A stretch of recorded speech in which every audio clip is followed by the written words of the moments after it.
We tend to picture human history as a steep, steady climb, a straight line starting with primitive hunter-gatherers huddled together around a crackling fire, marching directly upward to the polished concrete and glass of modern civilization. But modern archaeological tools are fracturing that straight line.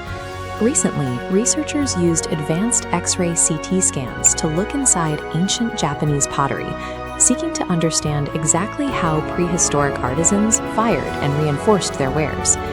Inside the clay, they found distinct, intact impressions of 14,000-year-old Jomon fishing nets. Crafting a single net took over 85 hours of manual labor. Because of that immense value, the Jomon recycled them, using old nets as internal scaffolding to strengthen their pottery. If communities 14 millennia ago were already practicing sustainable material recycling, we have to ask what other supposedly modern concepts ancient humans mastered long before recorded history.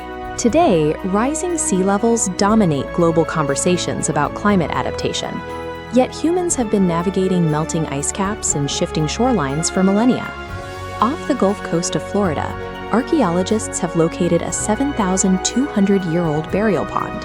It sits completely submerged under 21 feet of ocean water at Minnesota Key, buried beneath the waves by rising tides. As the glaciers melted and the oceans advanced, the people living there adapted to the changing geography. They proactively relocated their settlements and shifted their diets to rely heavily on deep-water marine resources. That proactive control over the environment scaled up to complex urban engineering.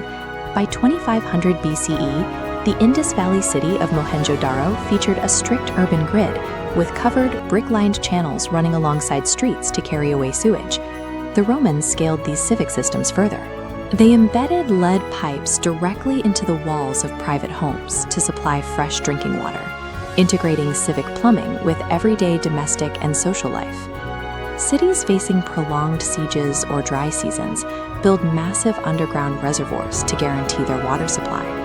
In Istanbul, the Basilica Cistern utilizes hundreds of stone columns to hold up a cavernous subterranean lake. Manipulating the natural landscape to ensure sanitation and survive a changing climate is a truly foundational human behavior. We often assume that distinct social classes and rigid economic hierarchies are relatively recent structures, appearing only after humans mastered farming and crowned kings. Evidence from the upper Euphrates region shows that a wealthy elite class actually emerged around 10,500 BC. This was during the very early transition away from nomadic hunting, well before agriculture was fully established. These early leaders gained their authority by monopolizing spiritual rituals and sacred spaces. To build massive ceremonial sites like Göbekli Tepe, they had to mobilize massive amounts of labor, cementing their social status by dictating the community's cultural and artistic tastes. Thousands of years later, in urban centers like Pompeii, that initial social division had evolved into a highly regulated system where class, gender, and economic power dictated every aspect of daily life. The surviving artwork in Pompeian homes, particularly the explicit frescoes recovered from private villas, shows a stark divide.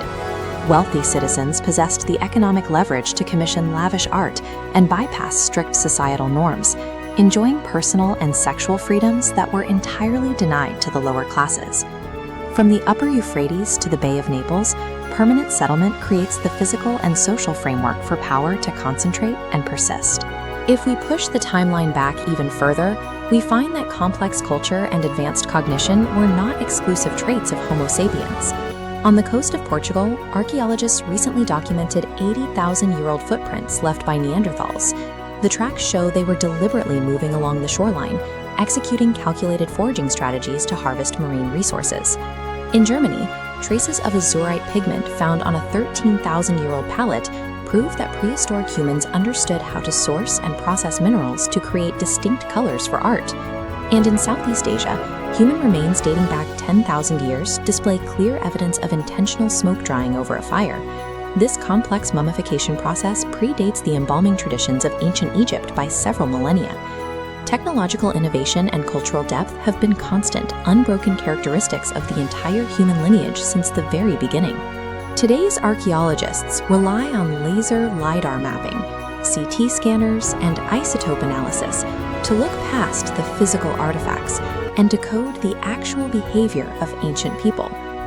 The data they retrieve from submerged Florida shores, Middle Eastern architectural sites, and fossilized Portuguese footprints maps directly onto our own daily lives. Humans have spent the last 100,000 years applying a constant, adaptable intellect to the same thresholds of climate, social organization, and technology that define our modern world. Recognizing this changes how we view ourselves. We are not the final, perfected pinnacle of a historical timeline. We are simply the latest chapter in a long, unbroken record of human resilience.